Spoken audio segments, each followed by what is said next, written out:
What's up guys, aujourd'hui grosse vidéo sur la gamme EXPS3 d'EOTech.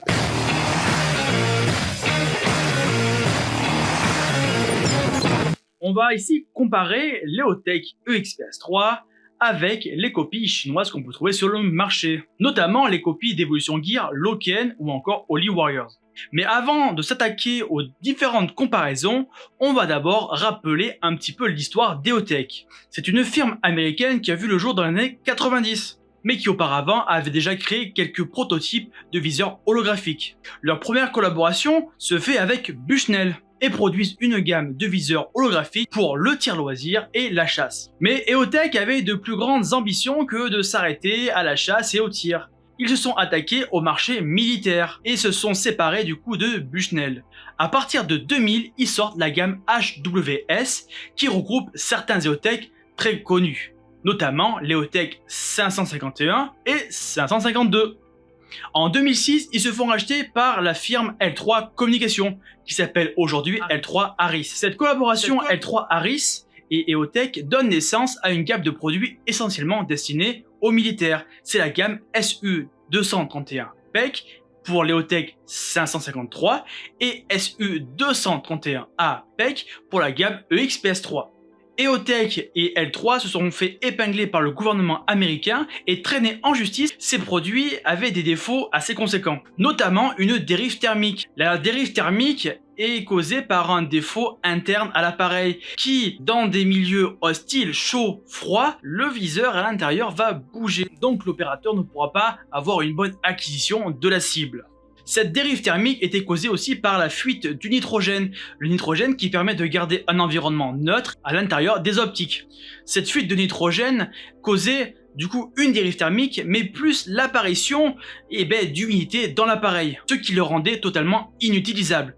EOTech L3 est condamné à 25 millions de dollars d'amende. Après avoir payé la note, ils se sont remis un petit peu en question et en 2016, ils ont réglé définitivement ce problème de fuite de nitrogène. À la suite de cette correction de bugs, EOTech a réussi à avoir notamment un contrat avec l'USOCOM d'un montant de 25 millions de dollars. En gros, ça annule légèrement l'amende qu'ils se sont bouffés. EOTech perd le monopole du viseur holographique en 2017 avec l'apparition de la marque Vortex et de sa gamme AMG. En 2020, EOTech annonce la fin de collaboration avec la firme L3 Harris. Donc maintenant qu'on a terminé sur l'historique d'EOTech, on va s'attaquer aux comparaisons. Comme tout le monde le sait, sur le marché de l'airsoft, il y a beaucoup de reproductions et on va essayer d'éclaircir tout ça. On va commencer sur la couleur des EOTech. Cette couleur est due à l'anodisation de l'aluminium. Donc c'est une couleur très particulière. Maintenant, tous les fabricants se sont mis d'accord sur la couleur. Actuellement, tout le monde est sur le même plan d'égalité. Aujourd'hui, les fabricants de répliques d'EOTech ont quasiment sorti tous les mêmes stickers. Niveau gravure, maintenant, on est un petit peu sur du conventionnel pour avoir des gravures plus vraies que nature. Et surtout, ils ont réussi à créer des gravures suivant les différentes époques avec le logo EOTech pour les plus récents, le logo L3 Harris et bien sûr l'EOTech aux normes mil-spec avec les gravures qui vont avec. Donc ça, c'est un détail qui est quand même sympa. Ces marquages sont essentiellement présents sous l'EOTech, donc au premier coup d'œil ce n'est pas visible. Holy Warriors qui va nous proposer des stickers aussi vrais que nature, que ce soit pour le numéro NSN, le numéro de série, et qui va même recréer le QR code des SU231 APEC. Pour pousser le réalisme au maximum, Holy Warriors a carrément intégré dans ses produits un système de purge à l'hydrogène. Donc c'est ce qui permet de garder, comme je l'ai dit en début de vidéo, un environnement neutre à l'intérieur de l'EOTech. Est-ce que c'est utile ou pas? Je ne sais pas, mais en point de vue technique, c'est plutôt pas mal. Car c'est le seul fabricant à le proposer. Les autres se contentaient de juste de faire un trou avec une vis de purge et c'était terminé. Ou voire même pas de trou du tout. Sur le plan de la visserie, jusqu'à présent, les EOTech étaient équipés de vis 6 pans. Le défaut des vis 6 pans, c'est qu'elles se desserrent très vite. Les vis 6 pans étaient présentes sur les premiers EOTech. Les fabricants n'ont pas cherché à améliorer ce point-là. Il n'y a que Holy Warriors qui propose maintenant sur sa gamme de EXPS3 des produits avec des vis Torx. Concernant toujours l'externe, on va parler des boutons d'intensité. Vous savez, c'est les petites flèches haut et bas d'augmenter ou de baisser la luminosité du réticule. Sur un vrai EOTech, ces flèches sont un petit peu plus grosses pour permettre d'avoir une meilleure préhension avec les gants. Sur les reproductions, on va avoir, à contrario, des boutons beaucoup plus petits. Petit point maintenant sur l'alimentation des EOTech. Sur une vraie, c'est l'utilisation d'une CR123. Une pile sur un EOTech va durer plusieurs centaines d'heures, tandis que sur une reproduction, c'est moins d'une cinquantaine d'heures. Toutes les EOTech fonctionnent avec des piles CR123. La majorité des reproductions fonctionnent ainsi. Mais Evolution Gear, qui est un des leaders en termes de reproduction d'optique, a fait le choix de mettre des CR2, donc qui sont des piles peu courantes et qu'on n'a pas spécialement en stock. Je ne sais pas à quoi est dû ce choix, peut-être une facilité de conception. En termes d'autonomie, sur une EOTech, on va être sur plusieurs centaines d'heures d'utilisation avant de changer la pile. C'est dû aussi en partie grâce au mode auto-off qui va couper l'appareil soit au bout de 4 heures ou soit au bout de 8 heures. Sur les reproductions, on n'est pas du tout sur les mêmes laps de temps. On est plus proche des 30 minutes que des 2 heures. J'ai en ma possession un modèle Evolution Gear et remettre toutes les 30 minutes le curseur en marche, c'est très désagréable. Je préférais même marcher sur un Lego et l'autonomie d'un EOTech chip va être d'une cinquantaine d'heures, ce qui n'est pas énorme. Bien sûr, ce n'est pas la même technologie, on peut pas tout avoir. On reste toujours sur l'externe du produit, sur l'esthétisme. Certains fabricants ont pris certaines libertés pour recréer les EOTech. Par exemple, les capuchons de batterie un petit peu trop gros par rapport au produit original, notamment des premières versions qu'on pouvait trouver sur Jikarmi de la marque Milflash. Aujourd'hui, tout est rentré dans l'ordre. Les courbes des fois peuvent changer, je parle notamment du capot. Revenons sur la vitre de l'appareil. Ce qu'il y a de plus important dans un optique, c'est ce qui va permettre d'avoir une bonne ou une mauvaise réception de ce qui se passe devant. Sur les modèles de reproduction, ces vitres sont un petit peu le fléau, c'est-à-dire qu'on va avoir une vitre opaque, un petit peu sombre et qui va un peu jouer contre nous quand on va être dans des environnements avec peu de lumière. Donc les fabricants se sont adaptés un petit peu à ce problème-là en proposant des vitres un petit peu plus grandes, un petit peu plus larges, beaucoup moins profondes parce que c'est pas la même technologie.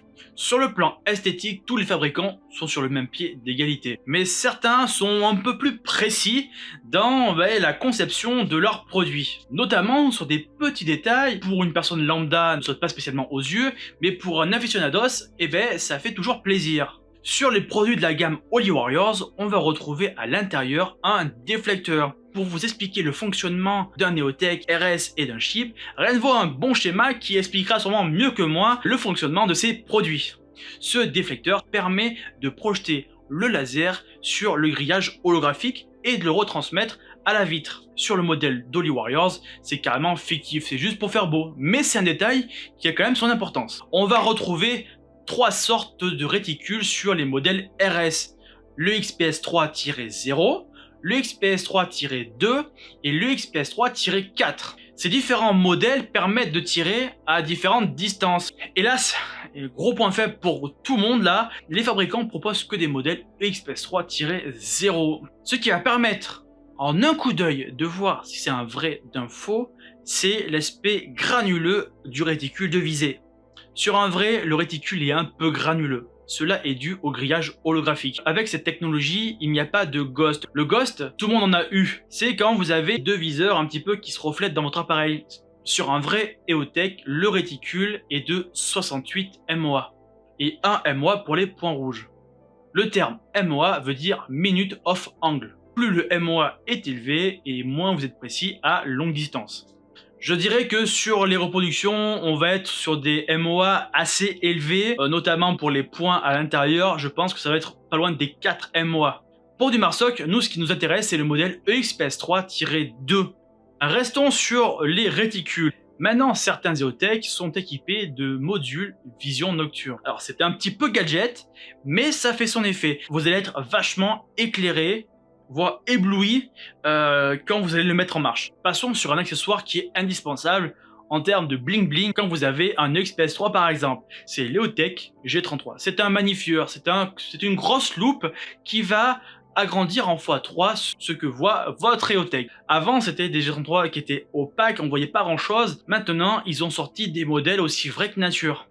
Et quand je dis aussi vrai que nature, c'est qu'ils ont réussi à reproduire les fixations, la visserie et même la qualité du grossissement. En termes de reproduction, on est quasiment à du 95%. 5% restant étant les gravures qui ne sont pas du tout présentes sur les produits. Niveau emballage, on est maintenant sur du haut niveau. Holy Warriors propose certes un emballage carton, voilà, mais avec une notice qui est très proche de celle d'EOTech. Donc c'est un côté qui est cool, toujours sympa d'avoir un produit avec une petite notice aussi vrai que nature. On va terminer sur ce dernier point, RS ou pas, le constat est le même pour les deux. Protégez vos optiques. Vous prenez une bille dans un EOTech, dans n'importe quoi, votre produit est mort.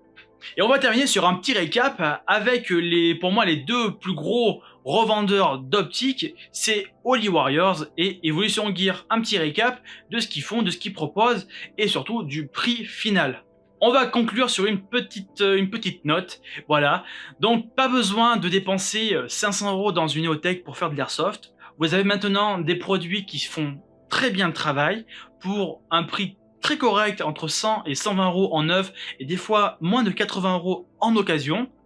Et surtout si vous êtes un puriste, grâce à Holy Warriors, vous avez maintenant une EOTech aussi vraie que nature. Ensuite, si vous n'avez pas spécialement la thune pour mettre 120 balles dans une EOTech, vous avez la marque JJ Airsoft qui propose des copies d'EOTech UXPS3, enfin différentes gammes, qui sont autour de 50 à 60 € et disponibles sur Airsoft Entrepôt. Donc mes trois marques coup de cœur, c'est Holy Warriors, Evolution Gear et Loken. Il y a un mais, c'est le temps d'attente pour recevoir le produit. Est-ce que ça vaut le coup d'attendre? Ça, je vous laisserai en juger. Merci à vous d'avoir regardé cette vidéo jusqu'au bout. J'espère qu'on vous aura aidé à voir un petit peu plus clair dans toutes les reproductions d'EOTech qu'on peut trouver sur le marché. N'oubliez pas de vous abonner à la page Facebook, à la page Instagram et à notre chaîne YouTube. Merci à vous et bon gear à tous.